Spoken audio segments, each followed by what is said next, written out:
За сайн байцгаана уу? Эрхэм өндөд сонсогчдоо. COVID-19-ийн хөл хорионы үед бид хэд цахимаар подкаста хийж байна. Тэг өнөөдрийн подкастт яг энэ хөл хорионы үед сэтгэл зүгээ хэрхэн доктортой байлгах уу? Сөрөг мэдрэмжүүдээ хэрхэн даван туулах вэ? Холын харилцаанд байгаа уулзах чадахгүй байгаа хосууд яах вэ? Бас хөл хорионы үед салчгсан байгаа үед яах вэ? Бас come out хийж өөрийгөө LGBT хүн гэдгээ гэрийнхэндээ ч юм уу дотны хүндээ найздаа хэлэх байгаа бол юуг анхаарах уу гэдэг дээр ярилцлаа. Тэгээ та бүхэн подкастаа хүлээн авч сонсно уу?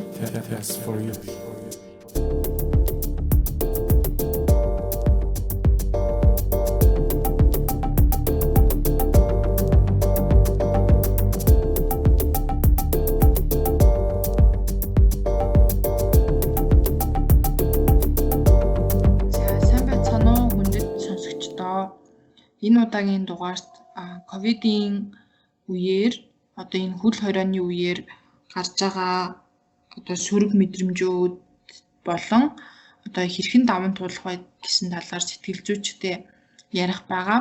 Тэгээ та бүхэн манай подкастыг сонсдог бол өмнө нь 8 сард хосын харилцааны тухай ярилцъя гэд подкастын зочин маань өнөөдөр дахин ирсэн байгаа.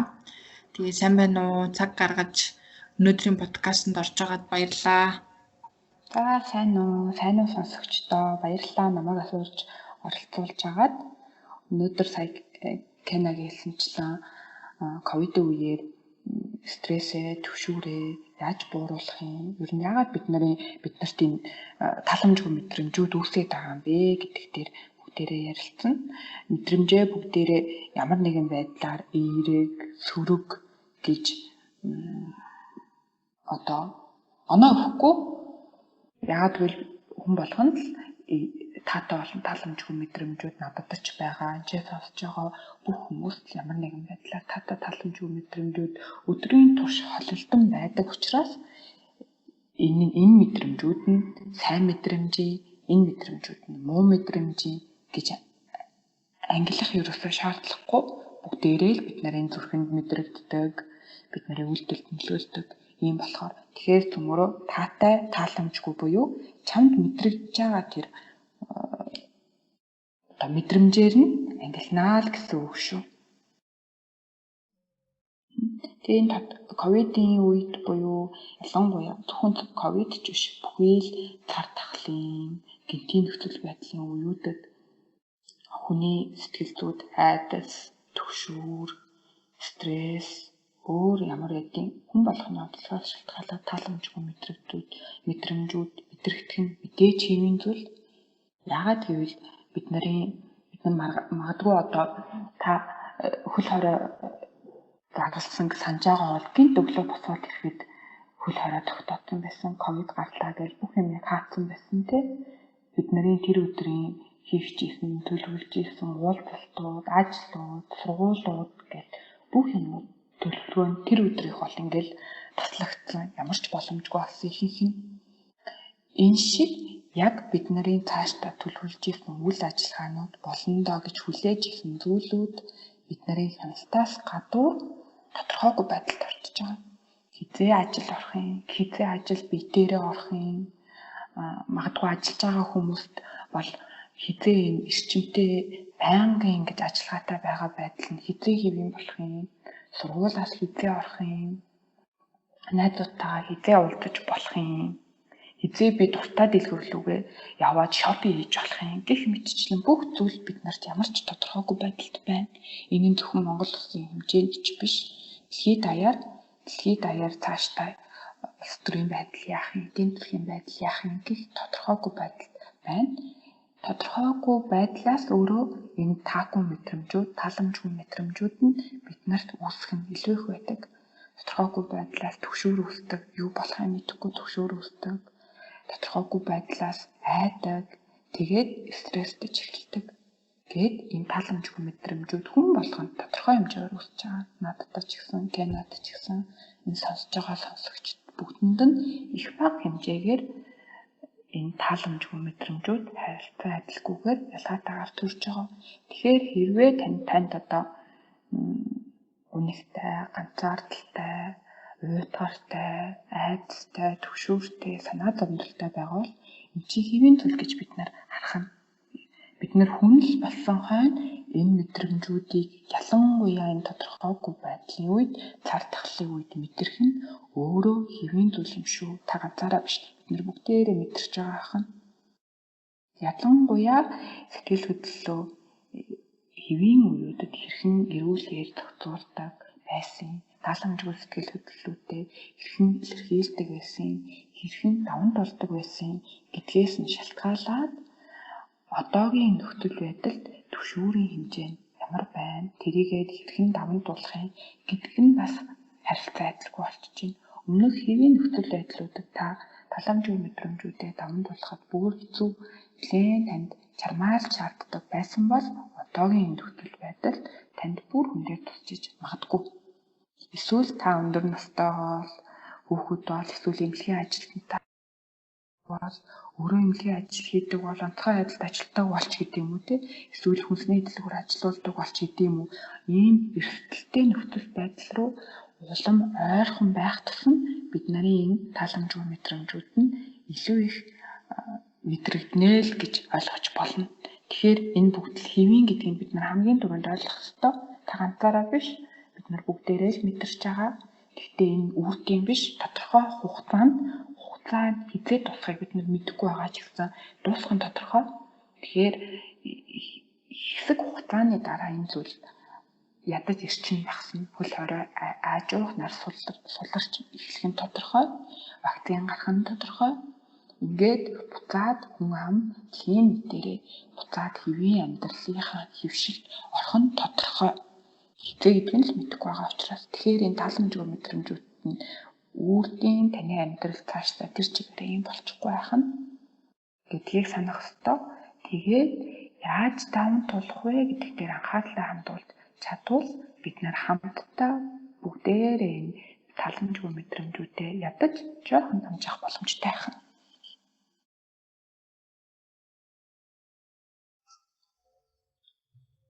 За тэгэхээр хүмүүс бас ковидоос хойш бас нэлийн уулзалтууд хийж яхад хүмүүс хэрхэн стресстэй байна уу, айж байна уу, төвшөж байна уу гэдгээ бас анзаарахгүй үед байна. Анзаарахгүй байна. Асуухаар өвөө нэрээ дэж байгаа юм байна штэ гэдтэй бие өөрийн мэдрэмжээ ажиглахгүй үед байна. Ингэж ажиглах нь яагаад чухал юм бэ гэхээр хэрвээ бид нар ажиглахгүй, анзаарахгүй үл томсорлоод энэ мэдрэмжүүдийг яваад л байвал бүр эцэстээ энэ тааламжгүй мэдрэмж маань бүр том орсны дараа эсвэл бие махбодд маань ямар нэгэн шаналл, зовнил, одоо өвдөлт ирсний дараа бид нар ажиглахаас өөр аргагүй болсны дараа л ажиглаж эхэлдэг гэсэн. Тэгэхээр бид нар уулын энэ мэдрэмжүүд эхэлж явах үед арай жижигхэн байх үед нь бид нар эсвэл бүр эхлэхээс өмнө ч гэдэг юм уу арга хэмжээнүүд авчвал тэрийг заавал томруулаад бүр нойр хөдөлд оруулаад эсвэл хоолны туршилт ч юм уу хэмжээгээр нөлөөсний дараа эсвэл нийгмийн харилцаанд бүр орхоос одоо төвшөөдөг болсны дараа ч гэдэг юм эсвэл таны ужиг хууч хүчнээс хэрэгсний дараа заавал бид нар арга хэмжээ авч одоо мэрэгжлийн зөвлөгч гэдэг юм уу те эсвэл эмнэлгийн үйлчилгээ сэтгэл зүйч гэдэг юм хүмүүстэй одоо холбогдохоос өмнө эхлээд өөртөө хийж болох арга хэмжээнүүдийг авахын тулд ямар шинжүүд танд стресс, түгшүүр, айдас чинь нэмэгдэж байгаа ямар шинжүүдийг мэдэж болох юм бэ гэдгийг ярих чинь. За бид нар санаж байгаа хүмүүс тэгдэг штэ. Стресстгээрээ, санаа зовнил ихсгээрээ хоолоогоор хоол тавхаа болчлоо. Эсвэл унтаж чадхаа болчлоо. Гэдэм үү? Эсвэл ингээ гэдэс бацлаад байна гэд ингээ булчин чанга энэ зүйлсүүд нь бүгдээрээ булчин чангаралтай холбоотой. Хоолойны булчин чангарч байна, гэдэсний булчин чангарч байна. Тарих өөрөө унтаж чадхаа болцсон байна ч гэдэг юм уу.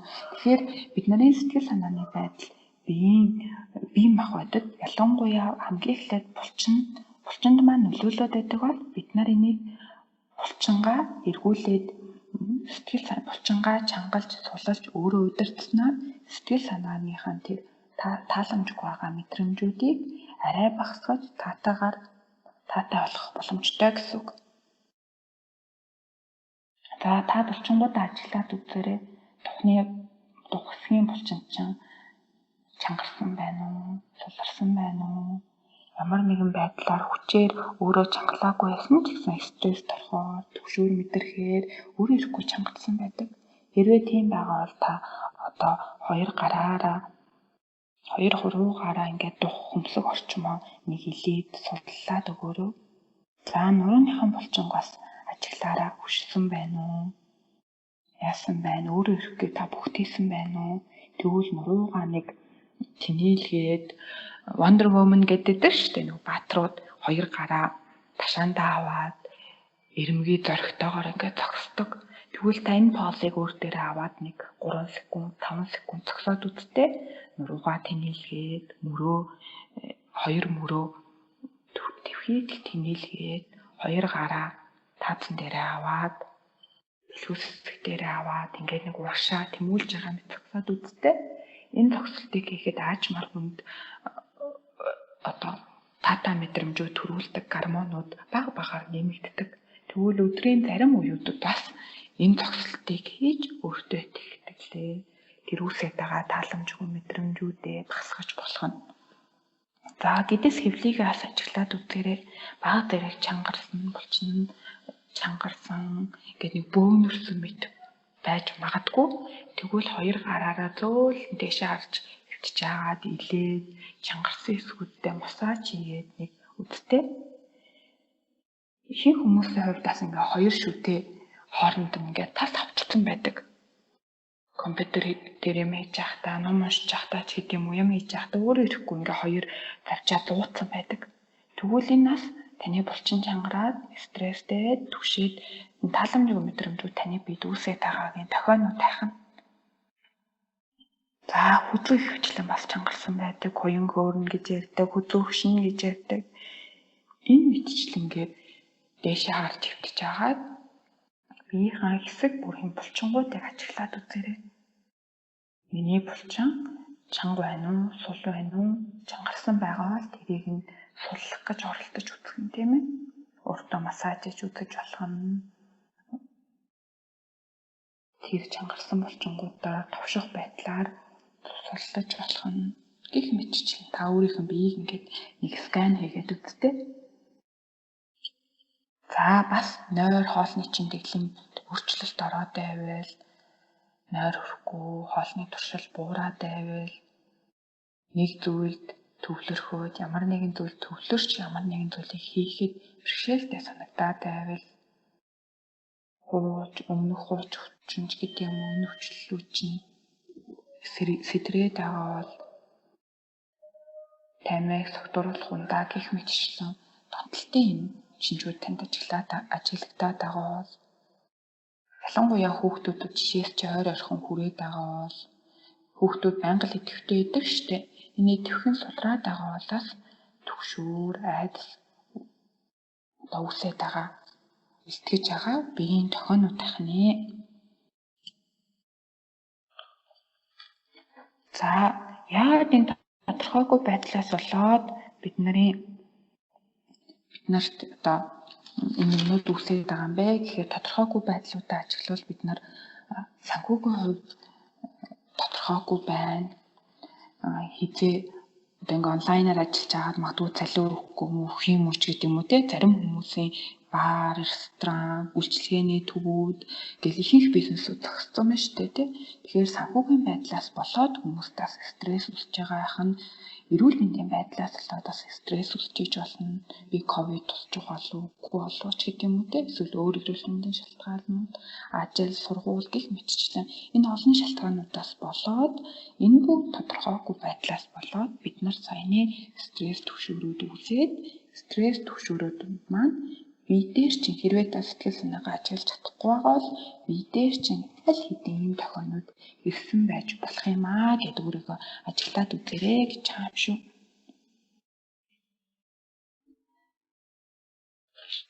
За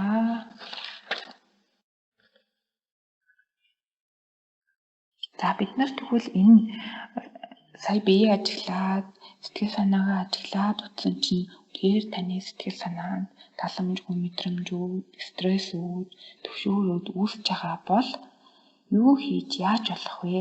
Ялангуяа энэ ковидын нөхцөл байдал, онцгой нөхцөл байдал та өмнө стрессээ тайлдаг байсан, дуртай зүйлсүүдээ хийхэд магадгүй хөл хорой тогтоогдсон байгаа байх. Өмнө яг хийдэг байсан зүйлээ энэ нөхцөл байдалд дуурайгаад яг тэр хэвээр нь хийхэд магадгүй асуудлууд үүснэ байж болно. Тэгвэл энэ онцгой нөхцөл байдалд юу хийвэл яавал арай дээрээр арай нааштайгаар таатайгаар даван туулж болох вэ гэдэг хэдэн зөвлөгөөнүүдийг хүргэе. Гэхдээ миний энэ өгж байгаа типүүд нь яг тань дээр аваад хэрэглэхэд бас боломжгүй байж магадгүй. Тэгвэл өөр дээрээ бас яаж хувираж хэрэглэж болох вэ гэдгийг сайн бодоорой. За, найз нөхөд гэр бүлийнхэндээ анхаарал тавьж болно. Сошиал дээр хүмүүс тэгж юм л да, гэрийнхэнтэйгээ танилцлаа. Зарим хүмүүс энэ нөхцөл байдалд бараг атны юм боллоо ч гэдэг юм уу те. Яг тийг санагдаагүй л ах л да. Гэхдээ бас тийм илэрхийллүүд гарч байна. Гэрийнхэнтэй цаг хугацаа гаргах юу нөхцөл бүрдлээ, хүүхдтэйгээ хичээлийг хийхэд давуу тал үүслээ ч гэдэг юм уу. Бас эргээр хальт бодож байгаа юмудаа сошиалд илэрхийлж байна. Тэгвэл та бас найз нөхөд гэр бүлийнхэндээ анхаарал тавьж болох нэ.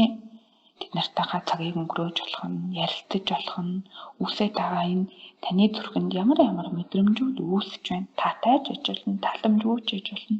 Тэр мэдрэмжүүдээ найзуудтайгаа, гэр бүлийнхэнтэйгаа та хэнийг тотнё гэж боддیں۔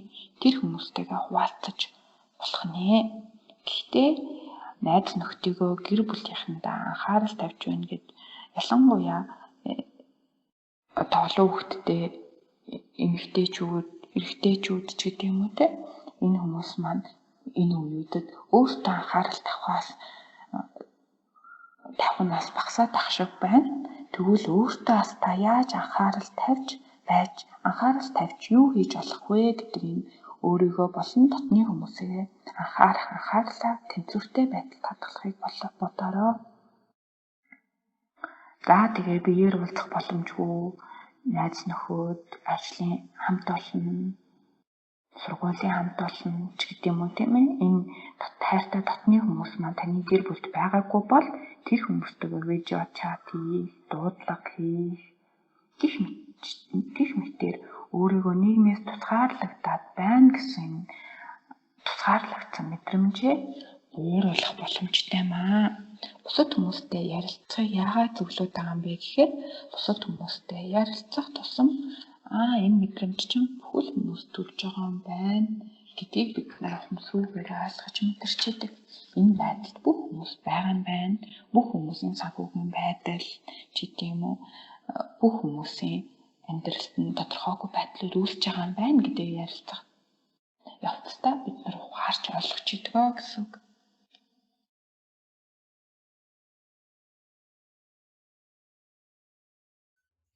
За тэгэхээр одоо бүх хүмүүс ялангуяа нөгөө гэрийнхэнтэйгээ цуг амьдардаг LGBT хүүхдүүд одоо бас их нэмэлт айцтай байгаа. Тэгээд жишээ нь одоо гэрийнхэн нь утсыг хараад мэдчихгүй эсвэл байн хамт байсаар агаад LGBT гэдгийг нь мэдээд одоо хөөчихгүй ч юм уу эсвэл нөгөө байнгын цугаагаа болохоор LGBT хүмүүсийн талаар одоо үзэн ядсан юм гэрийнхэн нь ярьдаг ч юм уу тиймэрхүү нөхцөл байдалд одоо өөрийгөө яаж тайвшруулах уу, яаж даван туулах ёстой вэ? Тэгэхээр бид нар ер нь түгшүүр, айдас гэн тааламжгүй мэдрэмжүүдийг мэдрэхдээ ихэвчлэн одоо цаг дээр биш ирээд төсөөл өнгөрсөн лөө хандаад байдаг. Бидний тарих өөрөө одоо цагийг тайван биш байхаараа одоо цагийг мэдрэхээсээ илүү ирээд төсөөл өнгөрсөн лөө анхаарлаа хандуулад байдаг гэсэн үг байхгүй. Тэгэхээр хэрвээ танд одоо яг тийм айдас байгаа бол намайг мэдчихвээ. мэдчихэд ингэж вэ, тэгчих вэ гэд энэ өгүүлбэрийн бүтцийг харахаар дандаа ирээдүйн цаг дээр байгаад хамт байсараагаа намайг мэдчих вэ. Одоо үед ол мдээгүй байна те. Мэдчих вэ. За мэдчихэд намайг хөөчих вэ. Натаа муухай харцах вэ. Ингэх вэ, тэгэх вэ. Магадгүй өнгөрсөн үед танд тийм болсон болохоороо эсвэл найз нөхөд ойр дотны LGBT хүмүүс чинь тийм түгээмлэр тохиолдсон болохоор танд энэ найзууд байх энийг бол буруутгахын аргагүй энэ зүйл тохиолдох боломж байгаа учраас тэгэхээр эндээс яаж одоо цаг дээр сэргийлж одоо цаг дээр та юу хийж болох вэ гэж одоо цаг дээр авчирч ямар нэгэн зүйлийг төлөвлөж хийснээр магадгүй тэр санаа зовлон чинь буурч болно. Та өөрөөсөө асуугаад үзтээ та ирээдүйд болох тэр зүйлсийг өөрчилж чадах уу? Тэр тодорхойгүй байдлыг ингэж санаа зовсноороо ямар нэгэн байдлаар өөрчилж удирдах хянж чадах уу? Ингээ асуухаар би ч ялгаагүй ирээдүйг хянж чадахгүй. Өнгөрсөнг бас хянж чадахгүй. Бидний хяналтанд байдаг зүйл бол би бас миний үйлдэл, миний сэтгэл хөдлөл, мэдрэмж, миний одоогийн байдал бол би өөрийгөө хянж чадна. Тэгэхээр энэ онцгой нөхцөл байдалд өөрийгөө хянж чадах, өөрийнхөө хяналтанд хийж чадах зүйлсүүд дээр анхаарлаа хандуулвал та ирээдүйд үсэж байгаа, ирээдүйд л чиглэсэн тэр үсэж байгаа санаа зовлтыг хасгаж болно гэсэн үг. Магадгүй одоо Facebook чата дэлгэцэн дээр нь харуулдаггүй болгож болно ч гэдэг юм уу те хүн болгонд өөрөө ингээд асуунгууд би ингэж болох юм байна гэсэн бодлууд төрж байгаах гэж найдаж чинь би одоо цаг дээр юм хийж болох юм. Тугаалал утасныхаа дуу өнтрийг одоо яадны чимээгүй болгож олно ч гэдэг юм уу. Ингээд одоо цаг дээр өөрийнхөө урьдчилан сэргийлж болох зүйлсүүдийг хийвэл таны ирээдүйлөө санаа зовноод байгаа зүйл чинь багасж олно. Хэрвээ та тэр зүйлсүүдээ хийсэн бол бусад зүйлс бол таны хяналтаас гадуур болчихж байгаа байхгүй юу? Та тийм санаа зовлоо гэд таны хяналтанд орж гэр бүлийнхаа үйлдэлийг зохицуулж чадахгүй, мэдэх мэдхгүйг өөрчилж чадахгүй.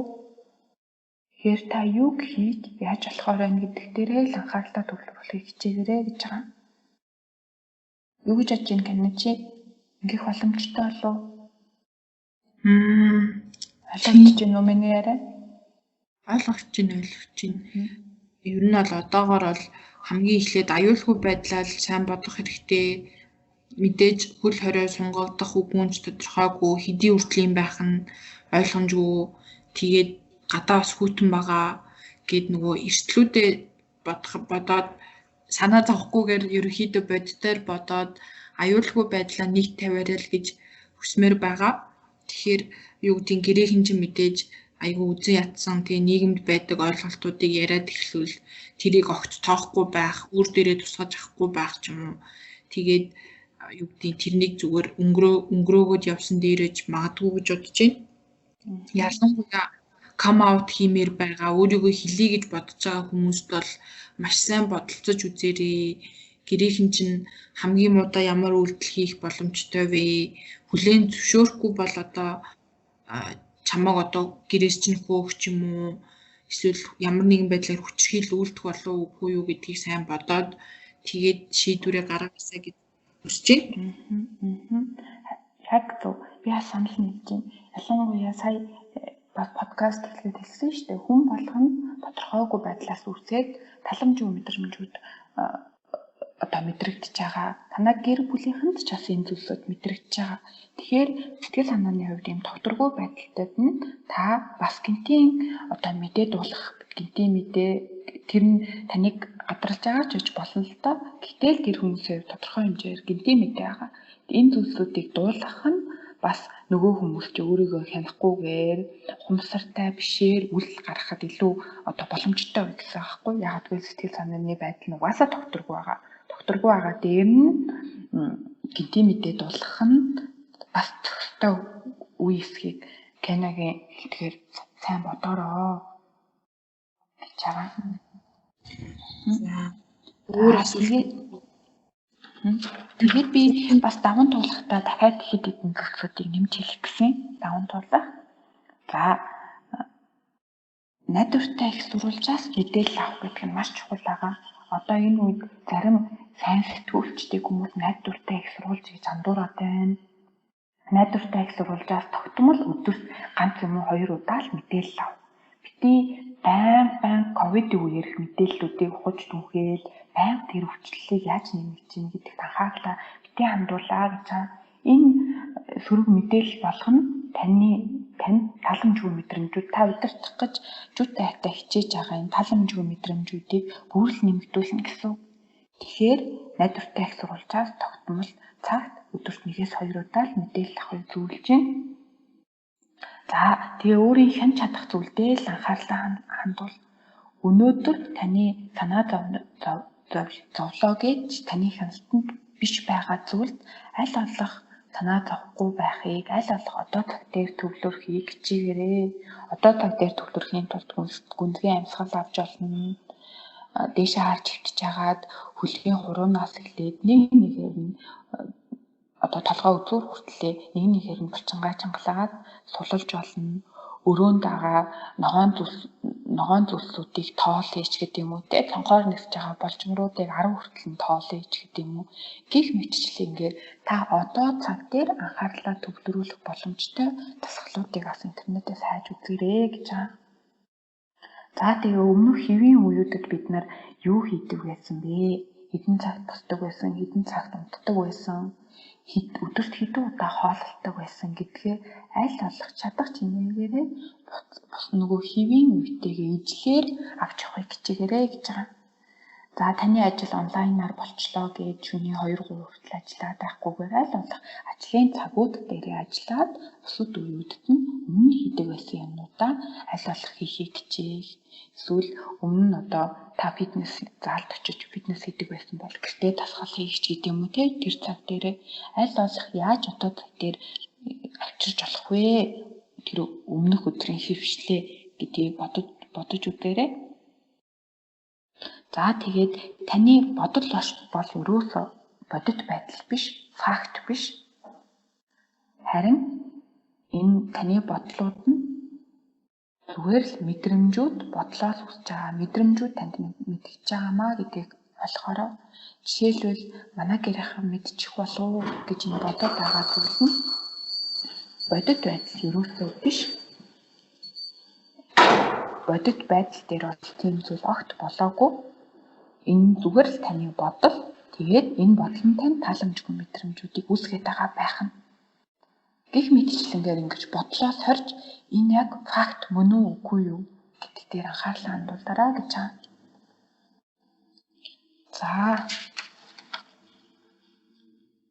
За тэгээд өөрийн аль болох төлөвлөж чадах зүйлс дээр анхаарлаа хандуулаарай. Өнөөдөр юу хийх юм? Одоо гэртээ ямар ажлууд хийх юм, яах юм гэдэг өнөөдрийн зүйлээ аль болох төлөвлөөрөө гэж байна.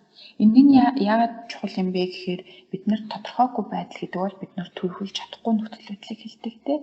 Энэ тодорхойгүй нөхцөл байдалд бид нар өөрийн хэн чадах жижиг төлөвлөх нь бид нар тэргээд хяналтан одоо миний амьдралд миний хяналтанд байгаа мэдрэмжийг төрүүлсэн гэсэн. Тэгэхээр аль болох төлөвлөөл төлөвснөө чеклээл дараал хийснээ дараал ингэдэг шүү дээ тийм энэ зүйлсүүдийг жижиг гэлтгүй хийгээрэй гэж байгаа юм шүү. За тэгээд биеийн хөдөлгөөн дасгал бол бас нэлээд сайн арга. Энэ нь ад жаргалын гормонуудыг ялгаруулдаг, татаа сайхан мэдрэмжийг биед мэдрүүлдэг. Тэгэхээр тодорхой нэг өдөрт 15-аас 30 минут ч гэдэг юм уу эрчтэй дасгал та өөр тохирох нөхцөл байдал чинь хийж болох дасгалуудыг хийж олно гэж байгаа юм шүү. За миний өгөх зөвлөгөөнүүд ингээд боллоо. Тэгээд хамгийн гол нь энэ бол хэвийн зүйл, хэмээн үзэгдэл, үрдэм биш, тодорхой хугацаанд дуусгаад би ч гэрээсээ ажиллахаа болно. Би бас гэрээсээ ажиллаад байгаа. Гэрээсээ ажиллахаа болно. Буцаад одоо офис дээр очиж ажилладаг болно ч гэдэг юм уу те. Гэх мэтчлэн. Тэгэхээр хүмүүс бас ингэж аль болох өөрийнх нь хийж чадах зүйлс дээр анхаарлаа хандуулж энэ цаг үеийг өөртөө илүү ээлтэйгээр таатайгаар даван туулаасаа гэж хүсэж байна. За надад нэг хоёр асуулт байгаа. Одоо яг энэ үеэр салж байгаа хосуудад юу гэж хэлэх үү? Хэрхэн даван туулал зүгээр бэ? Зөвлөх үү? Энэ үеэр салж байгаа хосуудын бодлоор буцаад аягүй өгүүлж байгаа тэр хамт байсан үеүдээ өгүүлэх нь хүн болгон салсны дараа өгүүлдэг л дээ. Ямар ч асуудлаас олж салсан байсан ч гэсэн тодорхой хэмжээний тэр хүний орон зай дутагддаг, өгүүлэгддэг. Тэгэхээр энэ үед бол нөгөө нийгмээс тусгаарлагдсан юм шиг мэдрэмжүүд хүн болгонд байгаа учраас энэ үед бүр их санаах өгүүлэгдлүүд бий болж байгаа ах. Гэтэ энэ бол энэ үедээ л холбоотой зүйл, тэр хүнтэй биш энэ үедээ холбоотой зүйл ахгүй юу? Таны сэтгэл санааны байдалтай ч холбоотой. Бид нэр ганц хатал саллтын үед ч биш, хайртай хүнээс хатсан ингээд үерхээ болсон үед ч биш, салсан юм хосын харилцаа салсан үед ч биш. Энэ нэгнийг одоо хагцлаар алдах, биеийнхээс нэг хэсгүүдийг алдах ч гэдэг юм уу те. Эсвэл одоо түр хугацаанд гадаад явах ч гэдэг юм уу. Иймэрхүү бүх төрлийн энэ бүгд чинь салалт хагцлахгүй. Энэ бүх салалт хагцлуудад бид нэр тодорхой үе шатуудыг даван туулж ойролцоогоор 6 сараас 1 жилийн дараа тэр хүнийг өгүүлэхээ санахаа тэр хүмүүгээр амьдарч сурдаг гэсэн үг. Тэгэхээр энэ байдал нь таны сэтгэл зүйн онцлогтой хамааралтайгаар тэгээд бас та хоёрын харилцаа хэр дотн байсан, хэр гүнзгий байсан, таны амьдралд ямар их орон зайг эзэлжсэн гэдгээс шалтгаалаад та энийг даван туулах хугацаанд бас бүр уртсаж магадгүй юм. Тэгэхээр та одоо санаж байгаа бол тэр хүнийг өгүүлж байгаа бол энэ нь хүн болгондоос мэдрэгдэх хэвийн зүйл гэж ойлгоорой. Ялангуяа нотхоо нөхцөл байдал та зөвхөн тэр хүн байгаа болохоор тэр хүнээс салцсан учраас энэ зүйлийг мэдрээгүй. Та өөр батаас, болтоос, дулмаагаас салсан байсан ч гэсэн яг ижилхэн юм санах, өгүүлэх, дурсах яагаад салчив та, юу бит хоёрыг салгахчив та ч гэдэг юм уу те. Ямар мэдрэмжүүд төрж байгаа, ямар бодлууд төрж байгаа тэр бодлууд байна гэсэн үг шүү. Тэгэхээр энэ зүйл ахна. За бас хол байгаа уулзаж чадахгүй хосууд байгаа бах тэр ид маань хэр даван тулж байгааг бас сайн мэдэхгүй байна. Би хоёр захад байгаа ч юм. Яг тийм эсвэл тодорхой одоо хайртай өмнө нь өөр орон төлөө яваад одоо хүртэл ирж чадахгүй байгаа ч гэдэг юм уу те. Энэ төлөвлөөгүй байдлаар хацвал амсаж байгаа хосууд байж магадгүй. Тэгвэл онлайн хэрэгслийг бид нар бол хүн болгоно л онлайнаар харилцахад бас харьцангуй боломжтой болсон байна шүү дээ тий. Тэгэхээр онлайнаар хамтдаа уцаар ярих, чатлах, за тэгээд энэ нөхцөл байдлыг хамтдаа яаж даван туулж болох юм?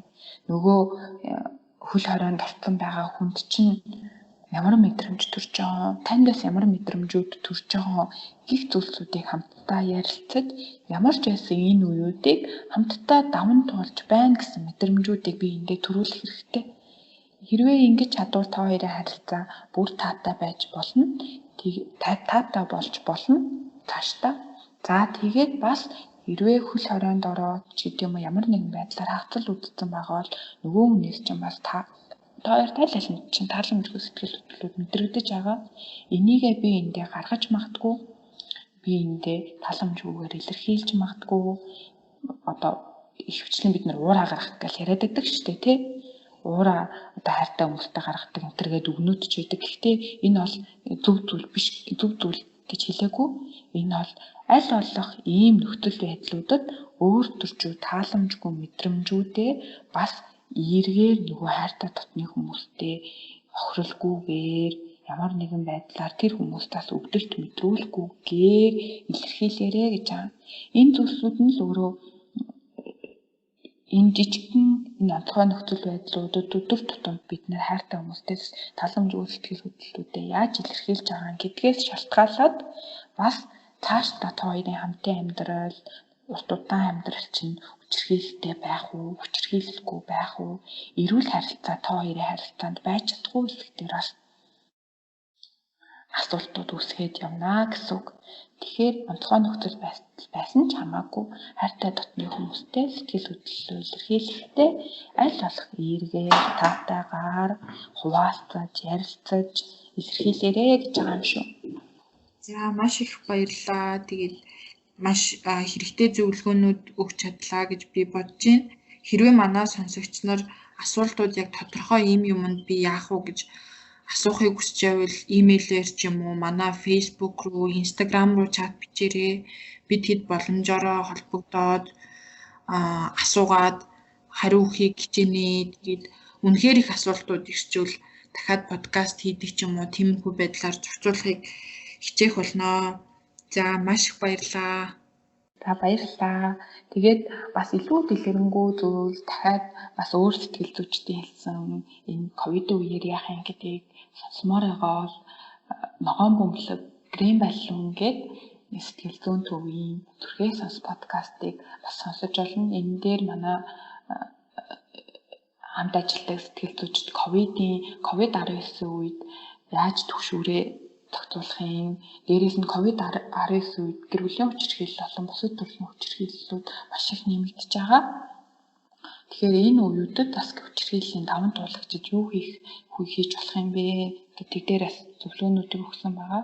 Хэрвээ та бүхэн сонирхож байвал бас тэрийг олж үзээрэй, сонсороо гэж хэлэх байна. Би линкийн тайлбар хэсэгт оруулчих. Та хэд ороод сонсорой. Би бас аюул сонсох дуртай. Тэр хагацлыг хэрхэн даван туулах вэ гэдэг подкаст бол намайг яг exercise олж байхад аюул их тус болсон. Тэгэхээр тэрийг бас сонсоод хэрэгтэй хүмүүс нь. За баярлалаа. Баяртай. За баяртай.